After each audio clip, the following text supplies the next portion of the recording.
نحمده ونصلي على رسوله الكريم أما بعد فأعوذ بالله من الشيطان الرجيم بسم الله الرحمن الرحيم رب اشرح لي صدري ويسر لي أمري واحلل عقدة من لساني يفقهوا قولي۔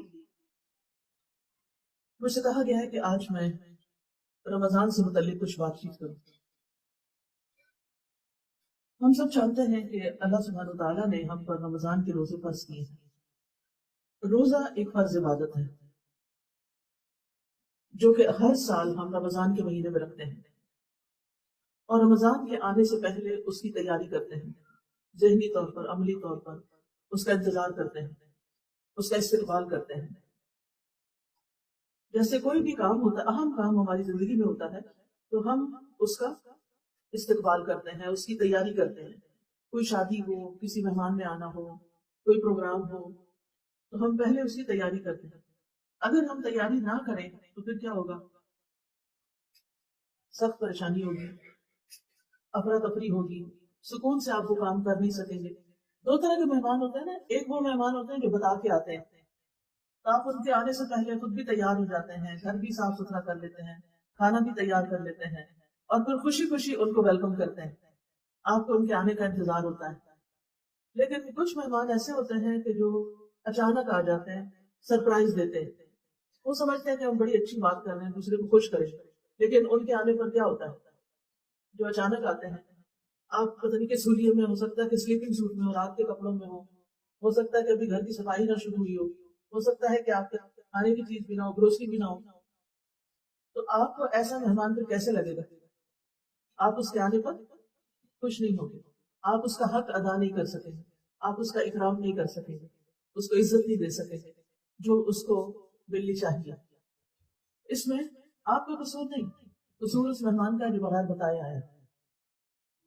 رمضان تو بغیر بتائے نہیں آتا، وہ تو جب رمضان ختم ہوتا ہے جبھی سے دوبارہ کا وہ سفر شروع کر دیتا ہے، اور ہم سب کو اگلے سال کا انتظار لگ جاتا ہے۔ لیکن خاص طور پر جب شعبان کا مہینہ آتا ہے، اور شعبان کا مہینہ بھی جب آدھا گزر جاتا ہے تو پھر رمضان بہت قریب محسوس ہوتا ہے۔ پھر ہمیں اس کی تیاری شروع کر دینی چاہیے، اور تیاری کرنے کے لیے سب سے اچھی بات یہ ہے کہ ہم قرآن مجید کی ان آیات کا مطالعہ کریں جو اللہ سبحانہ وتعالیٰ نے اس زمن میں نازل فرمائی ہیں، اور وہ کیا ہیں؟ یا ایھا الذین آمنوا کتب علیکم الصیام کما کتب علی الذین من قبلکم لعلکم تتقون ایاما معدودات فمن کان منکم مریضا او علی سفر فعدة من ایام اخر وعلی الذین یطیقونہ فدیۃ طعام مسکین فمن تطوع خیرا فهو خیر لہ وان تصوموا خیر لکم ان کنتم تعلمون شہر رمضان الذی انزل فیہ القرآن ہدی للناس وبینات من الہدی والفرقان فمن شہد منکم الشہر فلیصم ومن کان مریضا او علی سفر فعدة من ایام اخر یرید اللہ بکم اليسر ولا یرید بکم العسر ولتکملوا العدة ولتکبروا اللہ علی ما ہداکم ولعلکم تشکرون۔ اے لوگوں جو ایمان لائے ہو، کون ہے وہ لوگ؟ کون ایمان لائے ہیں؟ ہم ایمان لائے ہیں۔ یا ایھا الذین آمنوا، اے لوگوں جو ایمان لائے ہو، تم پر روزہ رکھنا فرض کیا گیا جس طرح تم سے پہلے لوگوں پر فرض کیا گیا تھا۔ کیوں؟ تاکہ تم متقی بن جاؤ۔ گنتی کے چند دن ہیں، پھر جو کوئی تم میں سے بیمار ہو یا سفر پر ہو تو دوسرے دنوں سے تعداد پوری کر لے، اور جو لوگ اس کی طاقت نہ رکھتے ہو وہ ایک مسکین کا فدیہ دے دے، ایک مسکین کا کھانا فدیہ دے دے، اور جو کوئی خوشی سے نیکی کرے تو وہ اس کے لیے بہتر ہے، اور یہ کہ تم روزہ رکھو تمہارے حق میں بہتر ہے اگر تم علم رکھتے ہو۔ رمضان وہ مہینہ ہے جس میں قرآن نازل کیا گیا، یہ ہدایت ہے لوگوں کے لیے، اور ہدایت اور حق و باطل میں فرق کرنے والے روشن دلائل ہیں۔ تو جو کوئی تم میں سے اس مہینے کو پائے اسے چاہیے کہ اس کے روزے رکھے، اور جو بیمار ہو یا سفر میں ہو تو دوسرے دنوں سے تعداد پوری کر لے۔ اللہ تمہارے ساتھ آسانی کرتا ہے، وہ تمہارے ساتھ تنگی کا ارادہ نہیں کرتا، اور تاکہ تم تعداد پوری کرو، اور تاکہ تم اللہ کی بڑائی بیان کرو اس پر کہ اس نے تمہیں ہدایت بخشی، اور تاکہ تم شکر ادا کرو۔ کچھ بہنیں پیچھے کھڑی ہیں اور مجھے دیکھ کے انہیں تکلیف ہو رہی ہے۔ آپ لوگ ادھر کافی جگہ ہے، آپ لوگ یہاں سے تھوڑا سا اٹھ کے اس کونے میں آ جائیے جو خالی جگہ نظر آ رہی ہیں آپ کو، اور یہاں سے آگے سے تھوڑا اور آگے آ جائیں، ٹھیک ہے، اوپر نہیں چڑھے، آگے آ جائیں اور خاموشی سے یہ کام کریں تاکہ پیچھے سے آنے والے کو جگہ مل جائے. یہاں کھڑے ہو کے بیٹا، یہ جگہ بہت ہے، یہاں کھڑے جب تک نہیں ہوگی جگہ نہیں بنے گی. یہ میز میں نکال دیں بیچ میں سے. دوسروں کے لیے آسانی کریں اور دوسرے کے لیے بھی وہی چاہیں جو اپنے لیے چاہیں، تو پھر ہی کاموں میں برکت ہوتی ہے. چلیے آرام سے خاموشی سے بیٹھنا، باتوں کی ضرورت نہیں.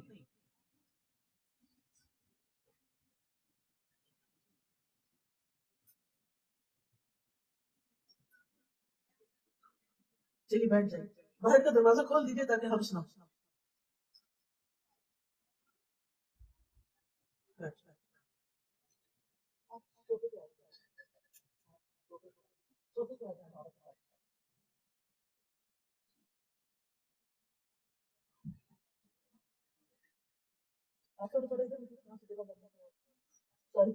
کوئی نہیں، حرکت تو برکت. تھوڑا سا ہلے چلیں گے تو زیادہ سمجھ میں آئے گا.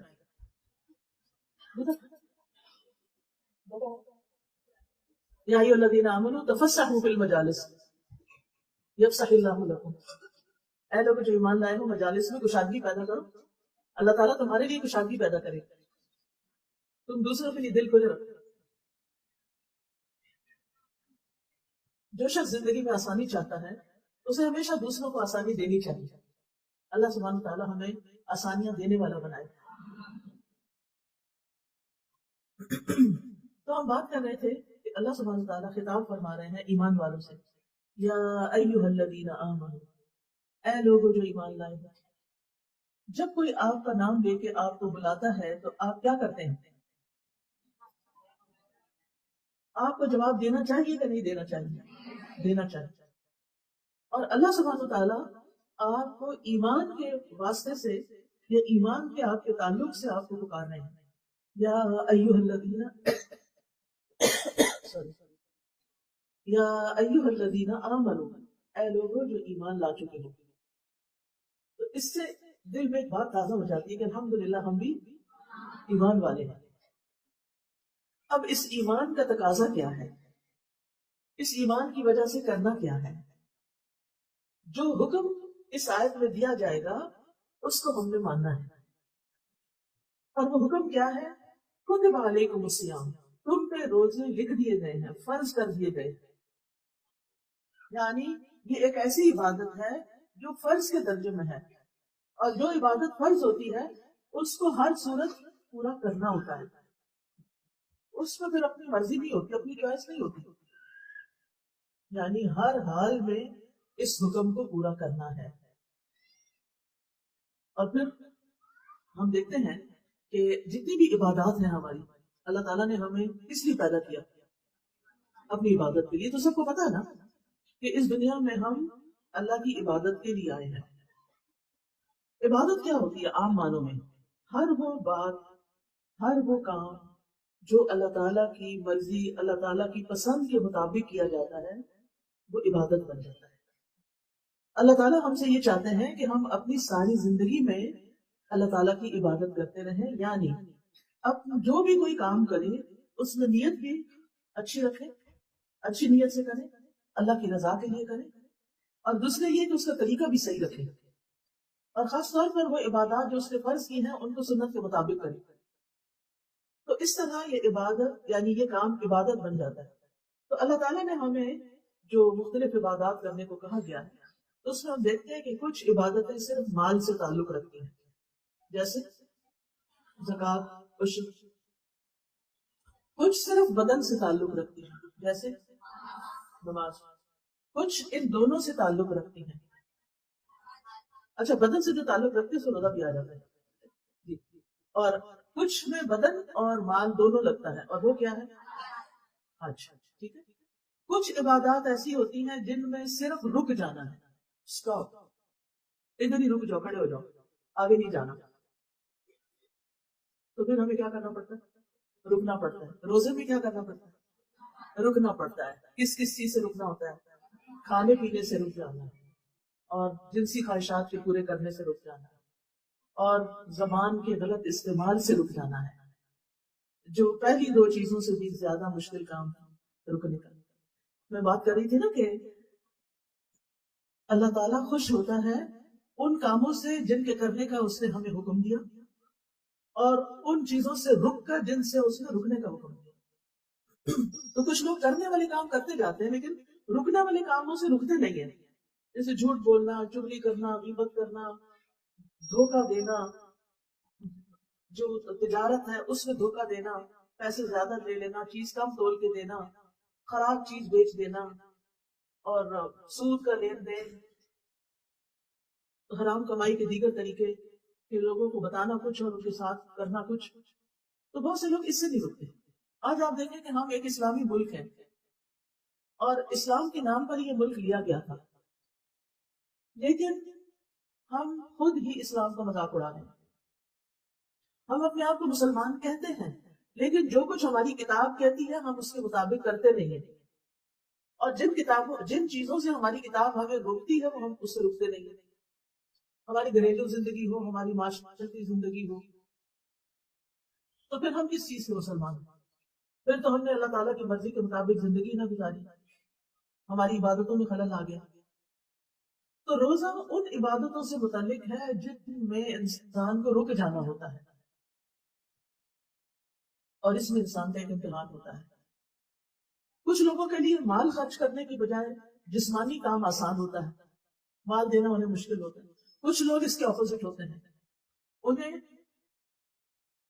انہیں جسمانی عمل مشکل لگتا ہے، کچھ کرنا مشکل لگتا ہے، لیکن مال دینا آسان لگتا ہے۔ کچھ لوگوں کے لیے پسندیدہ چیز کو خرچ کرنا آسان ہوتا ہے، لیکن پسندیدہ چیز سے رکنا مشکل ہوتا ہے۔ یعنی اگر ان سے کوئی کہنا کہ اپنی پسندیدہ چیز اللہ کے راستے میں دے دو، وہ کیا کریں گے؟ دے دیں گے، خوشی سے دے دیں گے۔ یہ ان کے لیے آسان ہے، کرنا آسان ہے۔ لیکن اگر ان سے کہا جائے کہ اپنی پسندیدہ کھانے کی ڈش سے رک جاؤ، مثلاً چاکلیٹ سے رک جاؤ، یا اور کوئی بھی چیز جس کی ہمیں کھانے کی اپنی پسند ہوتی ہے، تو وہ ان کے لیے مشکل۔ انہیں لوگوں کو کھلانا آسان لگتا ہے، خود ڈائٹنگ کرنا مشکل لگتا ہے۔ تو ہمیں سے ہر ایک کی کچھ کمزوریاں ہیں، کچھ اسٹرینتھس ہیں۔ کچھ لوگ اچھے کام کرتے ہیں اور کچھ لوگوں کے لیے اچھے کام کرنا مشکل ہوتا ہے۔ کچھ لوگوں کے لیے برائیوں سے بچنا آسان ہوتا ہے، کچھ کے لیے مشکل ہوتا ہے۔ تو اسی وجہ سے آپ دیکھیں کہ اللہ تعالیٰ نے صرف ایک طرح کی عبادتیں ہم پہ فرض نہیں کی، بلکہ مختلف طرح کی عبادات ہم پہ فرض کی ہیں۔ کہیں ہمارے نفس کا امتحان ہے، کہیں ہمارے کھانے پینے کا امتحان ہے، کہیں ہمارے پہننے اوڑھنے کا امتحان ہے، جیسے مسلمان عورت کے لیے حجاب کا حکم ہے، کہیں ہمارے لیے نماز کا، کہ کچھ لوگوں کو نیند اتنی پیاری ہوتی ہے کہ وہ سو کے نہیں اٹھ سکتے صبح فجر کے وقت، اور ان کی نماز چلی جاتی ہے۔ باید یہ کوئی معمولی چیز نہیں ہے۔ اکثر گھروں میں دیکھا گیا کوئی ایک نماز پڑھتا ہے، کوئی دو پڑھتا ہے، سارے نہیں پڑھتے۔ اس کی بڑی نحوست ہوتی ہے، اور ہر گناہ جو ہے نا وہ ایک مصیبت لاتا ہے، یہ یاد رکھیں، زندگی میں پریشانیاں لائے گا۔ اس کے برعکس اللہ تعالیٰ فرماتے ہیں للذین احسنوا فی ہذہ الدنیا حسنہ، جو لوگ اچھا کریں گے، اس نیکی کے کام کریں گے، انہیں اس دنیا میں بھی اچھائی ملے گی، یہاں بھی ان کے لیے بھلائی ہوگی۔ لہذا ہم سب اللہ سبحانہ وتعالیٰ کی طرف سے آزمائے جا رہے ہیں، اور عبادات امتحان کا ایک ذریعہ ہے کہ کون کرتا کیا ہے۔ اللہ تعالیٰ فرماتے ہیں الذی خلق الموت والحیات لیبلوکم ایکم احسن عملا، اس نے زندگی اور موت کو اس لیے بنایا تاکہ تمہیں آزما کے دیکھے تمہیں اچھے کام کون کرتا ہے، اور اچھا کام کون سا اچھا ہوگا؟ جس کا اللہ تعالیٰ نے ہمیں حکم دیا یا ہم وہ کر رہے ہیں تو اس میں ہماری نیت بھی اللہ کی رضا ہو اور اس کا طریقہ بھی درست ہو۔ اگر طریقہ ٹھیک نہیں تو وہ آسان عمل نہیں ہو سکتا۔ مثلا آپ روزے رکھ رہے ہیں لیکن روزوں کے احکام آپ کو معلوم نہیں کہ کس چیز سے روزہ ٹوٹتا ہے، کس سے مکروہ ہوتا ہے، کب روزہ کھول سکتے ہیں، کب رکھنا ہے، کیا کرنا ہے کیا نہیں، یہ احکامات نہیں پتا اور غلطیاں کر رہے ہیں تو وہ عبادت پوری نہیں ہوگی، اس میں نقص رہ جائے گا۔ تو روزہ کیا ہے؟ دراصل روزہ کا لفظ عربی زبان میں سیام اس کے لیے آتا ہے، سیام، یا ایھا الذین آمنوا کتب علیکم الصیام، اور سیام کا مطلب ہوتا ہے رک جانا، یعنی طلوع فجر سے لے کر غروب شمس تک روزہ توڑنے والی چیزوں کو چھوڑ کر اللہ کی اطاعت بجا لانے کا نام روزہ ہے۔ روزہ ایک فرض عبادت ہے۔ رسول اللہ صلی اللہ علیہ وسلم نے فرمایا کہ یہ ایسا فرض ہے جو آخرت میں کفایت کرنے والا ہے، یہ بڑا فائدہ دینے والا ہے، یہ اسلام کی بنیادی تعلیمات میں سے ہے۔ اور اس آیت میں بتایا گیا کہ تم پر روزے فرض کیے گئے جیسے پچھلی امتوں پہ فرض کیے گئے تھے۔ تو اس سے کیا پتہ چلتا ہے کہ روزہ صرف ہم مسلمانوں کے لیے نہیں بلکہ پچھلی امتیں جیسے یہودی ہیں، عیسائی ہیں اور قومیں ہیں، ان کے ہاں بھی روزہ پایا جاتا تھا، انہیں بھی روزہ رکھنا ہوتا تھا۔ لیکن یہ ضروری نہیں کہ مدت کے لحاظ سے یا وقت کے لحاظ سے وہ ہماری ہی طرح ہو، اس میں فرق ہو سکتا ہے۔ ہمارے لیے رمضان کے مہینے میں روزے رکھنا فرض ہے۔ اگر ہم شوال میں رکھیں اور رمضان میں نہ رکھیں تو ہماری عبادت نہیں پوری ہوتی۔ عبادت تو اللہ کی اطاعت کا نام ہے۔ اللہ سبحانہ وتعالیٰ کی کتنی آپ فرما برداری کرتے ہیں اور کن چیزوں سے آپ رکتے ہیں۔ لہٰذا اگر آپ نے اپنی مرضی چلانی ہے یا اپنی عقل استعمال کرنی ہے، مثلا عقل کیسے استعمال کرنی ہے کہ آپ کہیں کہ گرمیوں کے روزے بڑے لمبے ہوتے ہیں تو میں گرمیوں کی بجائے سردیوں کا ایک مہینہ رکھ لوں، ایسا نہیں کر سکتے۔ ہاں اگر قضا ہو گئے ہیں آپ کے کسی وجہ سے، بیماری کی وجہ سے، بچے کی پیدائش کی وجہ سے، تو وہ قضا آپ گرمیوں کے روزوں کی سردیوں میں رکھ سکتے ہیں، وہ ایک ایکسیپشنل کیس ہے، لیکن عام طور پر نہیں۔ روزہ اسلام کی مضبوط رسی ہے۔ برائے ابن عازب کہتے ہیں ایک مرتبہ ہم لوگ نبی صلی اللہ علیہ وسلم کے پاس بیٹھے ہوئے تھے، آپ پوچھنے لگے اسلام کی کون سی رسی سب سے زیادہ مضبوط ہے؟ صحابہ نے عرض کیا نماز۔ آپ نے فرمایا بہت اچھا جواب، اس کے بعد کون سی؟ لوگوں نے کہا زکات۔ فرمایا بہت خوب، اس کے بعد کون سی؟ لوگوں نے عرض کیا رمضان کے مہینے کے روزے۔ آپ نے فرمایا بہت خوب۔ یعنی ایسی ترتیب بنتی ہے، اور یہ اسلام کا 1/3 ہے، نماز، روزہ اور زکات۔ حدیث میں آتا ہے کہ روزے جیسا کوئی عمل نہیں، یعنی روزے سے آپ کو جو حاصل ہوتا ہے وہ اس کا کوئی آلٹرنیٹ نہیں کہ آپ یہ کہیں کہ اچھا میں روزہ نہیں رکھنا چاہتا، میں کچھ اور کر لوں۔ نہیں، اگر آپ ایک صحت مند انسان ہیں تو آپ کو رکھنا ہی ہوگا۔ پھر اسی طرح حدیث میں آتا ہے کہ روزہ ڈھال ہے اور مومن کے قلعوں میں سے ایک قلعہ ہے۔ ڈھال کا کیا مطلب ہے؟ جو آگ سے بچانے والا ہے، اور قلعے کا کیا مطلب ہے؟ کہ شیطان سے آپ کی پروٹیکشن ہو جاتی ہے۔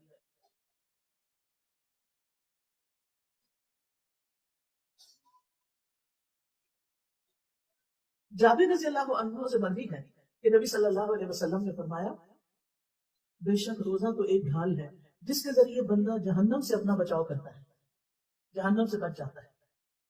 اللہ تعالیٰ فرماتا ہے روزہ خاص میرے لیے ہے، لہٰذا اس کا بدلہ بھی میں ہی دوں گا۔ اور وہ انعام جو اللہ تعالیٰ خود دے وہ کتنا بڑا ہو سکتا ہے۔ پھر اسی طرح اگر آپ ایمان کے ساتھ، یقین کے ساتھ اور ثواب کی نیت سے روزے رکھیں، پتلے ہونے کی نیت سے نہیں، کیونکہ بار بار دل میں ایسے خیال آتا ہے نا کہ شکر ہے رمضان آ رہا ہے، کم کھائیں گے شاید کچھ وزن کم ہو جائے، اس خیال کو فوراً جھٹک دیا کریں۔ انہیں میں نے وزن کم کرنے کے لیے روزے نہیں رکھنے بلکہ اللہ کی رضا کے لیے روزے رکھنے، کیونکہ جس کام میں نیت ٹھیک نہ ہو وہ کام اللہ کا قبول نہیں ہوتا۔ اللہ سبحانہ تعالیٰ کو وہ چیز بالکل پسند نہیں جو اس کے لیے نہیں کی گئی اور کسی اور کے لیے کی گئی ہے، یہ اس کو بالکل پسند نہیں۔ تو ہمیں بھی پھر کیا کرنا ہے کہ جو اللہ تعالیٰ کو پسند نہیں وہ ہمیں بھی نہیں کرنا، ہمیں بھی پسند نہیں، اور ہمیں وہ کرنا ہے جو اللہ تعالیٰ کو پسند ہے۔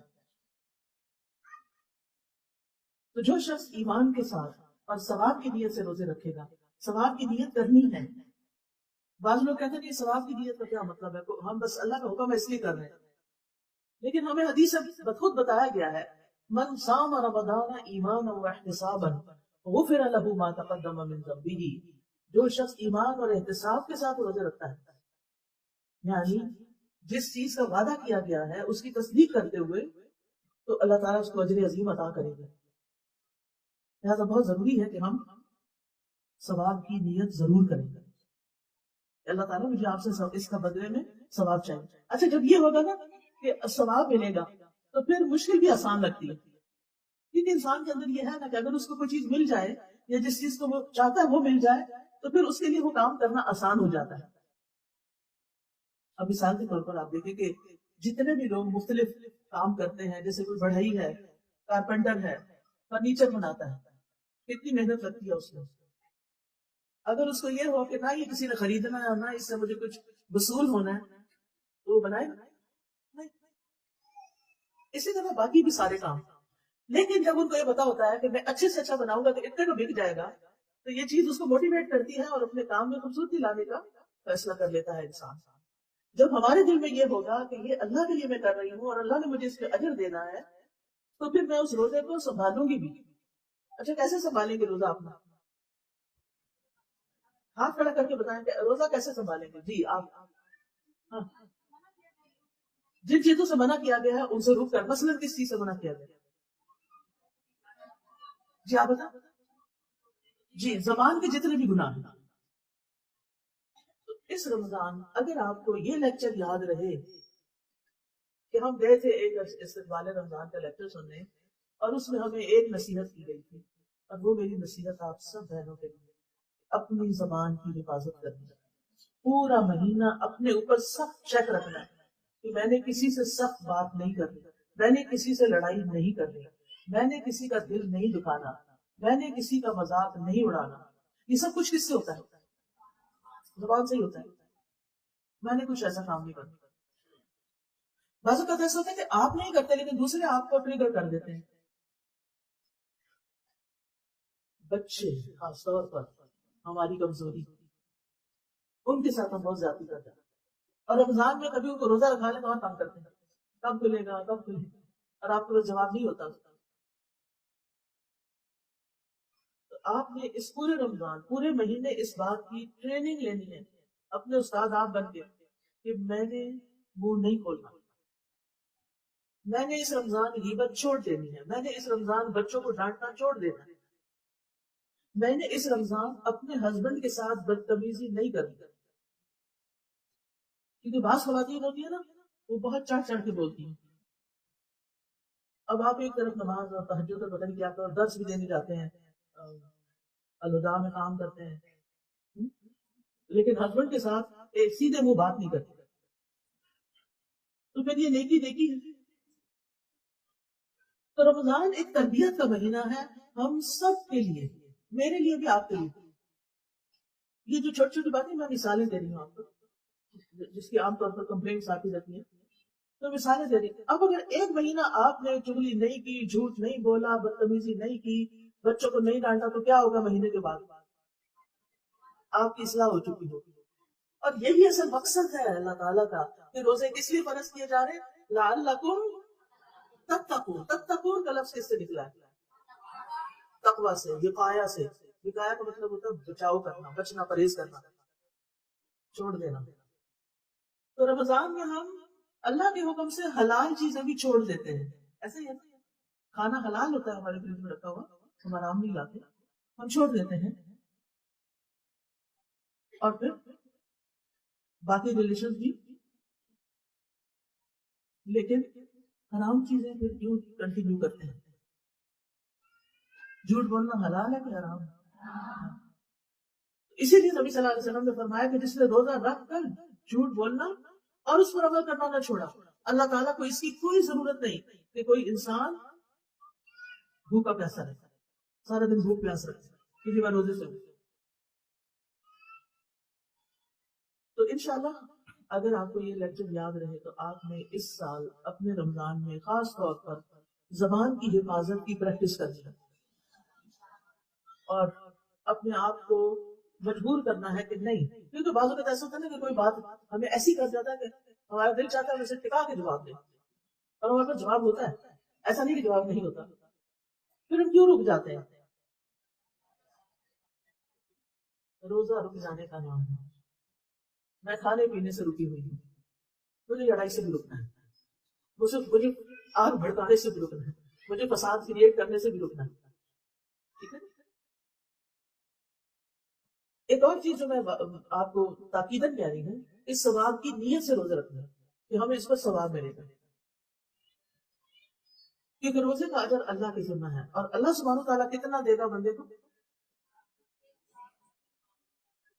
دنیا میں بھی جن کے دل بڑے ہوتے ہیں، آپ نے دیکھا ہوگا کہ جب وہ آپ کو کچھ دیتے ہیں تو کتنا دیتے ہیں؟ دل کھول کے دیتے ہیں۔ اللہ تو سب بادشاہوں کا بادشاہ ہے، سب بادشاہوں کا بادشاہ ہے۔ وہ جب کسی کو کچھ دے گا تو کتنا دے گا؟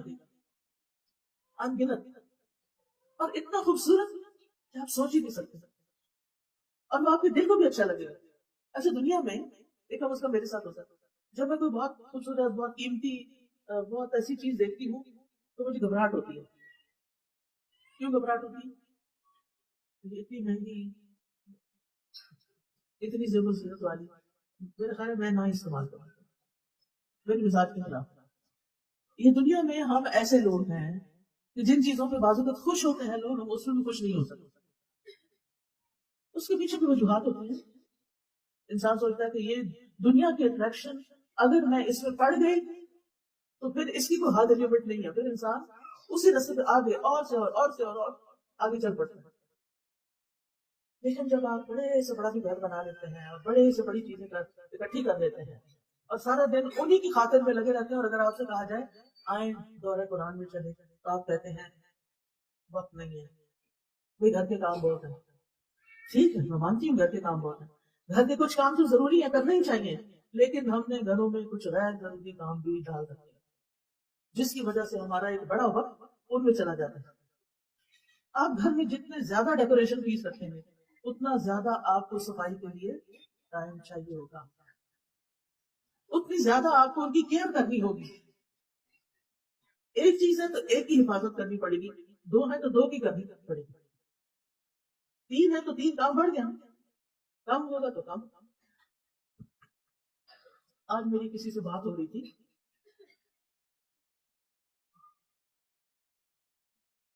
تو وہ ایک ملک سے دوسرے ملک شفٹ ہوئی، امریکہ میں جا کے رہنا شروع کیا انہوں نے۔ تو میں ان سے پوچھ رہی تھی کہ آپ کی زندگی کیسے گزر رہی ہے، مصروفیات کیسی ہیں، اور آپ نے گھر کا کچھ سامان لے لیا کہ نہیں لیا، کیسے ہے سب۔ تو کہنے لگی کہ آج میں ایک سیل پر گئی تھی تو بہت طبیعت میری خراب ہوئی، سارا دن میں بے چین رہی۔ میں نے کہا کیوں، کیا ہوا؟ پتا چلا کہ وہاں پر اسٹیٹ سیلز ہوتی ہیں، اسٹیٹ سیل۔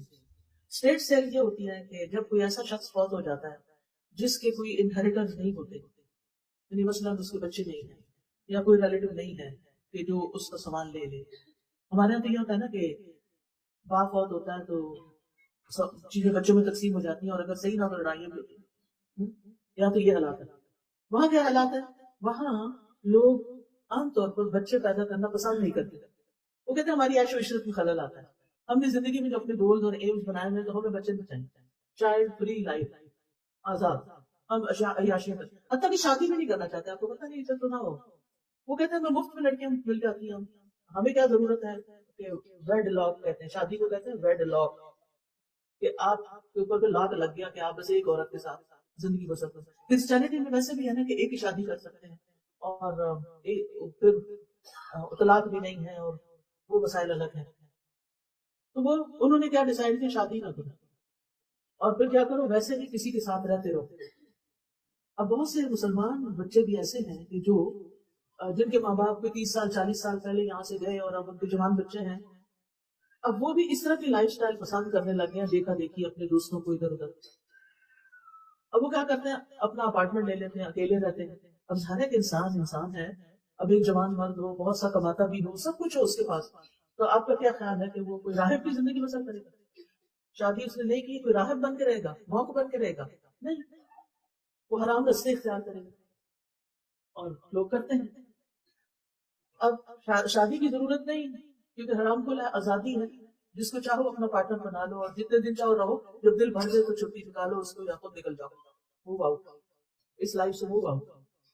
ہمارے یہاں کیا ہے، ایک دفعہ شادی ہوگی تو پھر بچے ہیں تو اب اچھا دن ہے، برے دن ہے، صبر کرو رہو، اللہ اجر دے گا، ٹھیک ہو جائے گا معاملہ، زندگی بہت آئیڈیل نہیں تب بھی ٹھیک ہے۔ اچھا وہاں کیا ہے، اب بچے تو آپ نے پیدا نہیں کیے، آپ کو اللہ نے مال بہت دیا، آپ کی اچھی اچھی جابز ہیں، اچھا اچھا مال ہے، تو کہنے لگے کہ جس گھر میں گئی تھی وہ گھر کسی کا تھا جس کے بچے نہیں تھے، تو وہ گھر جو ایسا بندہ جب فوت ہو جاتا ہے نا تو اسٹیٹ یعنی حکومت وہ گھر لے لیتی ہے، وہ گھر حکومت کا ہو جاتا ہے۔ اب وہ کسی ایجنسی کو دیتی ہے کہ وہ اس کے اندر جتنا سامان ہے اس کو سیل کریں. کہتی میں جب اس گھر میں داخل ہوئی تو اس میں ایک ایک جو پینٹنگ تھی وہ $20,000 کی، اور ایک ایک صوفہ $25,000 والا، اور ایک سے ایک قیمتی کراکری اور سب سامان. اور لوگ آ رہے تھے اور سستا سستا کچھ 6,000 کو کتنا کر کے لے جا رہے تھے. اور گھر بھی شاید کسی جھیل کے کنارے تھا، بڑا ہی خوبصورت گھر، بہت بڑا گھر، سب کچھ. اکیلا بندہ رہتا تھا، اور اب اس کا سامان وہ تو قبر میں ہے، اس کے ساتھ آگے پتہ نہیں کیا ہو رہا ہے. لیکن کہتی میں دیکھ کے بہت میرے دل میں تکلیف آئی کہ اس دن کے لیے اس نے یہ سب کچھ اکٹھا کیا تھا کہ یوں سارے لوگ ایک طرح سے لوٹ سے لے جائیں. میں نے کہا لینے والے بھی نہیں سوچ رہے، ان میں بھی کئی ایسے ہوں گے کہ جو بڑی خوشی سے لے جا رہے ہوں گے، اور پھر آخر میں پھر یہی حال ہوگا. کیونکہ یہ اب ٹرینڈ چل پڑا ہے اور زیادہ ہو گیا ہے، موومنٹ ہے باقاعدہ. جیسے ہمارے ہاں تو لانگ مارچ ہوتے ہیں اور موومنٹس اور چلتی ہیں اور فساد ہیں، لیکن وہاں پر اس طرح کی موومنٹس چلتی ہیں، عورتوں کی آزادی کی، فیمنزم کی، اور پھر چائلڈ فری لائف کی، یا پھر اور آج کل آپ کو پتا ہے کہ کئی اور مسائل کھڑے ہو گئے ہیں کہ عورت سمجھتی ہے کہ میں عورت نہیں، میں تو مرد ہوں، لہٰذا وہ اپنا آپریشن کروا کے مردوں جیسا بننے کی کوشش، ہارمون کھا کے منہ پہ بال اگواتے ہیں، اور پھر یہ لو چلو مرد عورت مرد بن رہے ہیں، یہ الگ مصیبت. لیکن اب ایک اور چیز یہ بھی شروع ہو گئی کہ کچھ لوگ کہتے ہیں کہ میں بلی ہوں، کوئی کہتا ہے میں کبا ہوں. یہ میں من گھڑت کہانی نہیں بتا رہی، یہ فرسٹ ہینڈ انفارمیشن ہے کہ انسان بھی نہیں ہے. تو کیوں؟ فریڈم، آزادی ہے، ہم جو مرضی بننا چاہیں، ہمارے اندر جو خیالات ہیں. اور یہ خیالات کون ڈالتا ہے اندر؟ قرآن مجید میں کیا لکھا ہوگا؟ شیطان نے اور انسان کو بھٹکانے کی جو کوشش کی تھی، سورۃ النساء میں آتا ہے، اس نے کہا تھا کہ میں ان کو گمراہ کروں گا اور یہ اللہ کی تخلیق کو بدل دے گا. اللہ تعالیٰ فرماتے ہیں اِنَّا خَلَقْنَاكُم مِّن ذَكَرٍ وَأُنثىٰ، ہم نے تمہیں مرد اور عورت سے پیدا کیا. لیکن انسان کی عزت اسی میں ہے کہ وہ انسان ہے. اب اگر ایک عورت والا نے عورت پیدا کیا اور وہ کہتی میں عورت نہیں ہوں، میں مرد ہوں، یا مرد کہتا نہیں میں عورت ہوں، وہ عورتوں والی آواز نکالتا ہے، وہ عورتوں والے یعنی کپڑے پہنتا ہے، وہ عورتوں والے سارے کام شروع ہو جاتا ہے. تو یہ ایک جھوٹ بھی ہے. اللہ نے آپ کو کیا بنایا؟ آپ کچھ اور کہہ رہے ہیں، آپ ہیں کچھ، آپ کو کہہ کچھ اور ہے. تو یہ ساری چیزیں ہمارے معاشرے کے اندر آتی جا رہی ہیں. تو یہ آزادی کے نام پر اللہ کی حدود توڑنا اور اپنی مرضی کی زندگی بسر کرنا اور فطرت سے ہٹ جانا، یہ کیا ہے؟ یہ اللہ تعالیٰ کو پسند نہیں.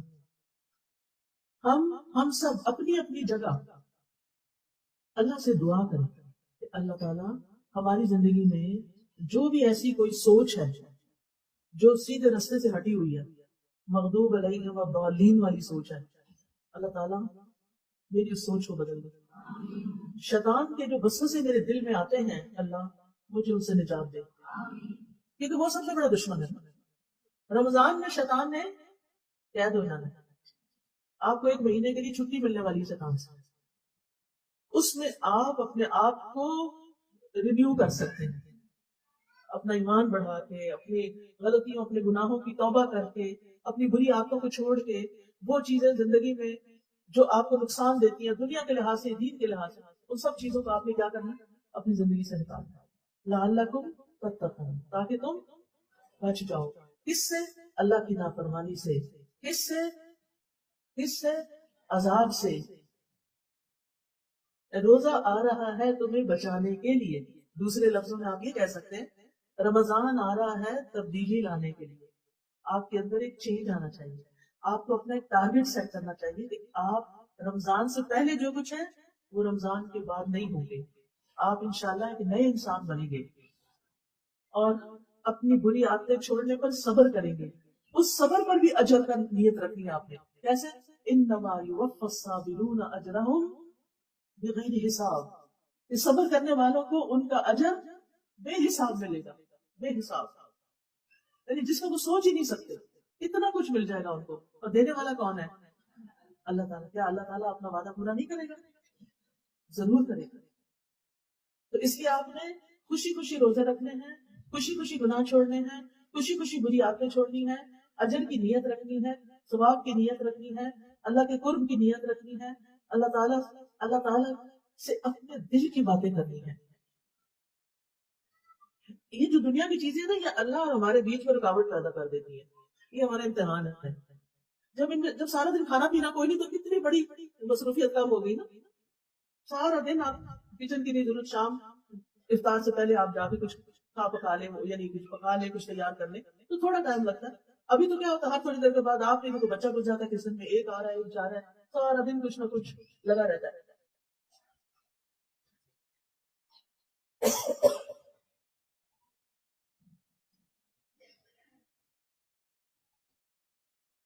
تو آپ کو وقت ملنے والا ہے.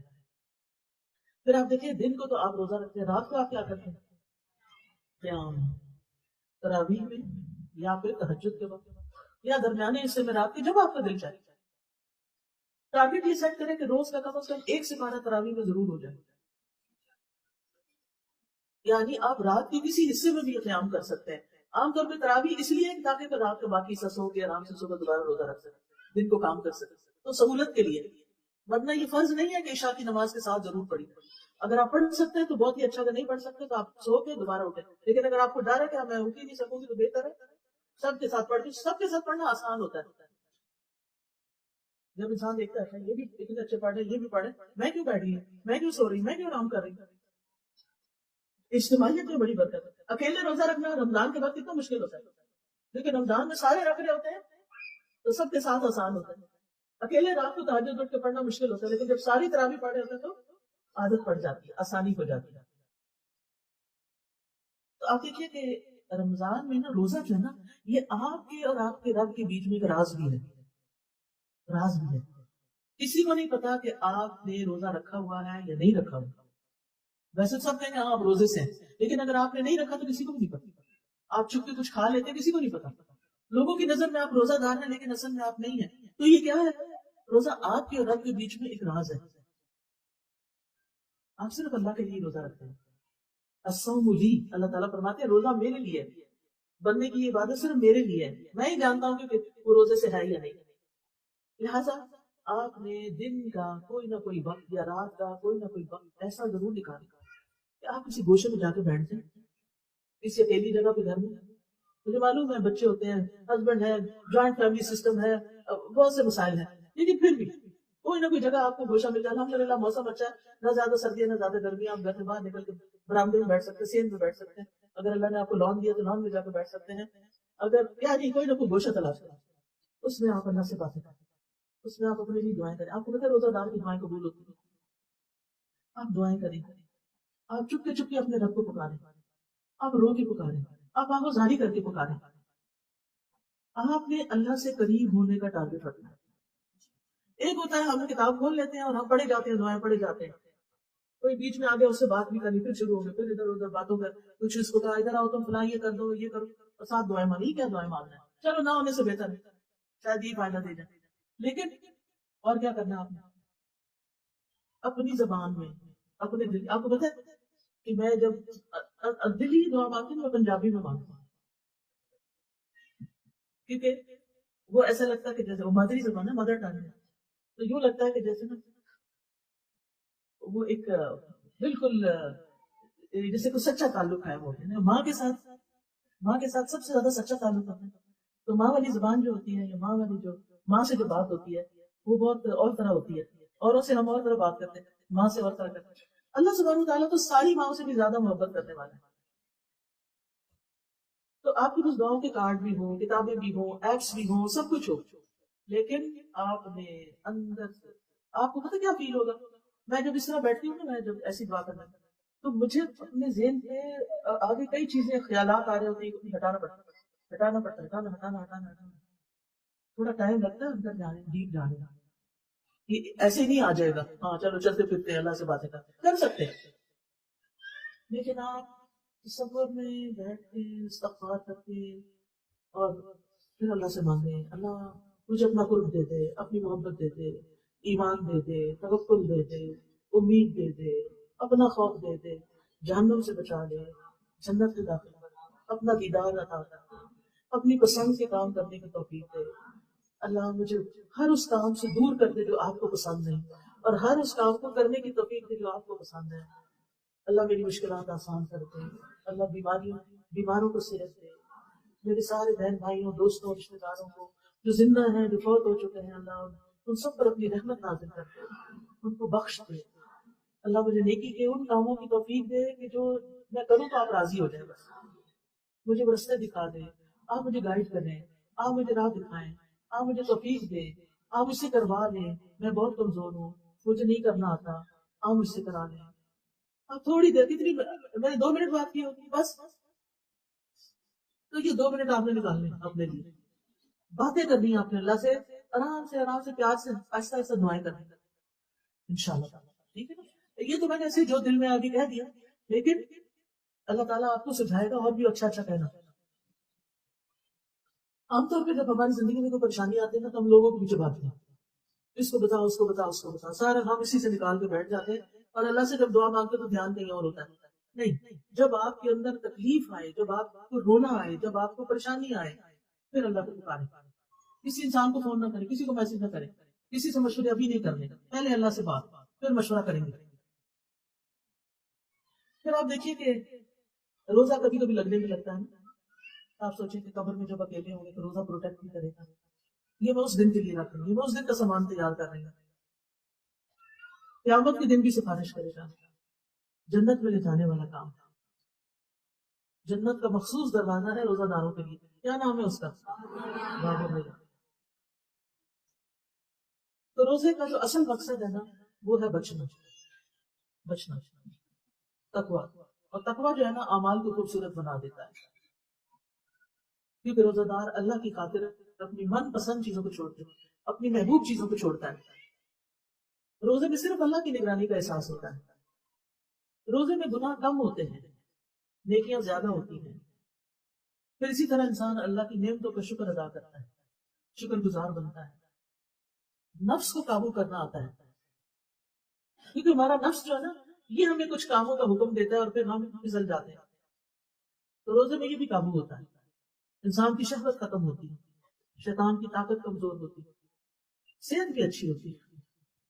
لیکن ہم روزے سے ہم ڈرتے ہیں ہم کمزور ہو جائیں گے، نہیں، ڈیٹاکس کرتا ہے ہمیں، گناہ وغیرہ تو کرتا ہی ہے لیکن جسم کے زہر بھی دور کرتا ہے، پھر اسی طرح دوسروں کا احساس بھی زیادہ پیدا ہوتا ہے، مسکینوں کا، یتیموں کا، غریبوں کا، اور پھر چند گنتی کے دن تو ہوتے ہیں، سارا سال تو روزے نہیں ہے، 12 مہینوں میں سے 1 مہینہ بس اللہ تعالیٰ چاہتے تو 2 کر دیتے، 6 کر دیتے، پھر ہم کیا کرتے؟ لیکن اللہ نے ہم پہ بڑا رحم کیا، بس 1 مہینہ۔ پھر اگر کوئی بیمار ہو اور بیماری ایسی ہو کہ جو روزے کی وجہ سے بڑھ جائے، یہ نہیں کہ میں بیمار ہوں تو میں ریسٹ کرنے کے لیے سارا دن پانی پینا چاہتی ہوں، نہیں، اگر بیماری زیادہ ہو رہی ہے، اگر شفا ڈیلے ہو جائے، اگر کوئی ایمرجنسی آ جائے اور سرجری کرانی پڑے، تو بعض اوقات ڈاکٹر صرف ایسا ٹائم دیتے ہیں، اس کے علاوہ وہ اویلیبل ہی نہیں ہوتے، تو وہ سارے حالات کو دیکھ کے تو تھوڑی بہت تکلیف والی جو بیماری ہے نا اس میں روزہ نہیں چھوڑنا۔ اسی طرح سفر، اگر آرام دہ سفر ہے تو روزہ نہیں چھوڑے، لیکن جب تکلیف والی سفر ہو تو پھر روزہ چھوڑ سکتے ہیں۔ اور جو بوڑھے لوگ ہیں جن کی صحت کی توقع ہی نہیں ہے ان کو فدیہ دینا ہے، فدیہ کتنا دینا ہے؟ 1 مسکین کا کھانا 1 وقت کا، ٹھیک ہے؟ بوڑھا مرد یا بوڑھی عورت جس کے اندر ہمت طاقت نہیں، ویسے تو ماشاءاللہ کئی بوڑھے ہم سے زیادہ اچھے ہیں، ہماری والدہ تھی تو 78 ایئرس کی ان کی ایج کی، اور وہ روزے نفل روزے رکھتے، ہر مہینے 3 روزے، 13 14 15 کے، اور ہر سوال جو رات روزہ۔ اب وہ بوڑھی تھی لیکن وہ روزے رکھتی تھی اور اللہ نے ان کو توفیق دی ہوئی تھی۔ تو صرف یہ نہ سوچے میں 70 سال کی ہوگی اب تو میرا بڑھاپا آ گیا لہٰذا اللہ نے رخصت دیا میں کھاؤں پیوں، نہیں، اگر آپ کی ہمت ہے تو آپ بھی روزہ رکھیں، وَأَن تَصُومُوا خَيْرٌ لَكُمْ، اور یہ کہ تم روزہ رکھو یہ تمہارے حق میں زیادہ بہتر ہے۔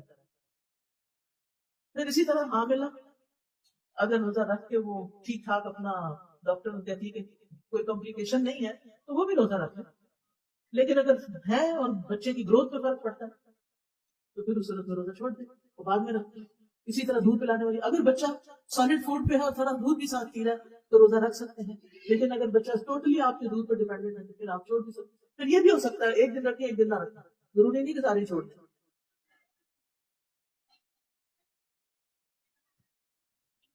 تو روزے اگر نہیں رکھ سکتا کوئی مجبوری سے، یعنی جو دوبارہ قضا بھی نہیں رکھ سکتا، تو فدیہ ساتھ ساتھ دے دے. روزانہ ایک مسکین کو کھانا کھلاتا جائے، یا اکٹھا 30 دنوں کا نکال دے. اور اس کا کوئی وقت مقرر نہیں کہ آپ نے ناشتے کا دینا ہے یا ڈنر دینا ہے، یا یعنی کوئی بھی ایک وقت کا اندازہ لگا کے کہ کتنا کھانا آپ خود کھاتے ہیں. جیسی پلیٹ آپ اپنے لیے بناتے ہیں ویسی آپ غریب کو بھیج دیں. آپ بریانی کھاتے ہیں تو بریانی بھیج دیں. آپ روٹی سبزی کھاتے ہیں تو وہ بھیج دیں. یعنی جو خود کھاتے ہیں وہی دے دیں. چونکہ وقت ختم ہو گیا، لیکن ایک بڑی اہم بات ہے، اور وہ ہے کہ شہر رمضان الذی انزل فیہ القرآن، رمضان وہ مہینہ ہے جس میں قرآن نازل ہوا ہے. اس لیے اس رمضان قرآن کے ساتھ وقت گزارنے کا ٹارگیٹ سیٹ کریں. کس وقت دورہ قرآن کرنا ہے، کس وقت ناظرہ پڑھنا ہے، کس وقت کچھ حفظ کرنا ہے، کس وقت تراویح پڑھنی ہے. یعنی عام دنوں سے زیادہ قرآن سے تعلق ہونا چاہیے، جو بھی طریقہ آپ کریں اپنے اپنے حالات کے مطابق. کیونکہ رمضان ایک مبارک مہینہ ہے، آسمان کے دروازے کھلتے ہیں، جنت کے دروازے کھل جاتے ہیں، جہنم کے دروازے بند ہو جاتے ہیں، شیطان جکڑے جاتے ہیں، گناہوں کا کفارہ ہو جاتا ہے، نیکیوں کا شوق آ جاتا ہے انسانوں کے اندر. تو اس کے لیے کیا کرنا چاہیے تھا انسان کو؟ رمضان میں قرآن کے ساتھ زیادہ سے زیادہ تعلق. اور اگر آپ نہیں رکھتے، یعنی اور قرآن کیا ہدایت کی کتاب ہے، تو ہم ایک طرف روزہ رکھ رہے ہیں اور دوسری طرف ہدایت حاصل کر رہے ہیں تاکہ رمضان سے پہلے سے زیادہ اچھے انسان بن جائیں. ٹھیک ہے انشاءاللہ. اور ہماری بخشش بھی ہو جائے، ہمیں کچھ اچھی عادتیں بھی آ جائیں، اور اچھے کام کرنے کا حوصلہ اور ہمت بھی اللہ دے دے ہم. یہ خاص دعائیں مانگنی آپ نے اپنے لیے. یاد رکھیں کہ رمضان ایسے نہ گزرے کہ رمضان میں ہماری بخشش نہ ہو. یہ ہمارا ٹارگیٹ ہونا چاہیے. ایسے کام کریں تاکہ ہماری بخشش ہو جائے. روزہ رکھ کے، قیام کر کے، صدقہ خیرات کر کے، قرآن پڑھ کے. رمضان کی رات میں قرآن نازل ہوا تھا. اگر دن میں ٹائم نہ ملے تو رات میں آپ ایسا کریں، کیونکہ قرآن جو ہے وہ ایمان بڑھانے والی چیز ہے. اور پھر قیام کے لیے نا آپ جگہ وقت مقرر کر لیں. کبھی کچھ یہ نہ کریں. جس مسجد میں، جس گھر میں جہاں تراویح شروع کی ہے نا، وہاں اول سے آ کر پورا قرآن سنیں. ایون پیریڈس کے دنوں میں بھی آپ قرآن کا وہ حصہ سن لیں. نماز نہیں بھی پڑھنی تب بھی، تاکہ ایک قرآن آپ کا سن کے ختم ہو، ایک پڑھ کے ختم ہو، ایک ترجمے کے ساتھ ختم ہو. ٹھیک ہے. پھر گھر والوں کو بھی توجہ دلائیں. اور پھر آپ دیکھیں کہ ہم خاص طور پر دعائیں، دن اور رات کو دعائیں، لیلۃ القدر میں دعائیں، اور پھر صدقہ خیرات، روزہ افطار کرانا، غریبوں کے اوپر خرچ کرنا، رشتہ داروں کو دینا. یہ قیامت کے دن مومن کا صدقہ ہی اس کا سایہ ہوگا. اور پھر سخاوت، نفس کی سخاوت بھی، راحت و آرام کی سخاوت. کبھی گھر والوں کے لیے ہمیں اپنا، جو سارے سو جاتے ہیں وہ ساری بنا لیتے ہیں، تو وہ بھی اجر ہی اجر ہے. اس وقت استغفار کثرت سے کرنا ہے. پھر کبھی علم اور عمل کی سخاوت بھی ہوتی ہے کہ دوسروں کو علم دینا. پھر بدن کی سخاوت بھی ہوتی ہے کہ جسمانی طور پر کسی کی مدد کرنا. عزت کی سخاوت کہ کبھی کسی نے ڈانٹ دیا، کو برا بلا کا، کوئی گالی دی، اس کو معاف کر دینا. صبر کی سخاوت، حسن اخلاق کی سخاوت. کیونکہ رمضان جو ہے صبر کا مہینہ ہے. اور اچھا اخلاق تبھی ہوتا ہے جب انسان غصے کو دبا لیتا ہے، دوسروں کو معاف کر دیتا ہے، دوسروں کی باتوں پہ خاموش ہو جاتا ہے. پھر دوسروں کے حقوق پورے کرنا. اور اسی طرح جو بھی نیکیوں کے کام ہے قرآن آپ کو ساتھ ساتھ بتاتا جائے گا. ابھی تو آپ نے خوش ہونا ہے کہ شکر رمضان آ رہا ہے، کیونکہ اس کے فائدے اتنے زیادہ ہیں. پھر آپ نے اس پہ تیاری کرنی ہے، ہر لحاظ سے کثرت سے استغفار کرنی ہے، اپنے نفس کی اصلاح کرنی ہے، فرائض اپنے نماز وقت پہ پڑھنی ہے، سنت و نفل بھی پڑھنے ہیں، تراویح پڑھنی ہے، کثرت سے اللہ کا ذکر بھی کرنا ہے، اور دینی مجالس میں بھی شرکت کرنی ہے. آپ کے آس پاس کہیں نہ کہیں کوئی دورہ قرآن ہو رہا ہوگا، اس سے آپ فائدہ اٹھائیں. اگر نہیں تو آپ کیا کر سکتے ہیں، ایپ ہے قرآن پر حال، اس سے دورہ قرآن روز ایک پارہ سن سکتے ہیں. اور اس کے علاوہ بھی ایک ایپ ہے دعائیں کے نام سے فون کے اندر، وہ آپ ڈاؤن لوڈ کر لیں، اس سے آپ دیکھ کے دعائیں پڑھ سکتے ہیں ساتھ ساتھ. اور پھر یہ کہ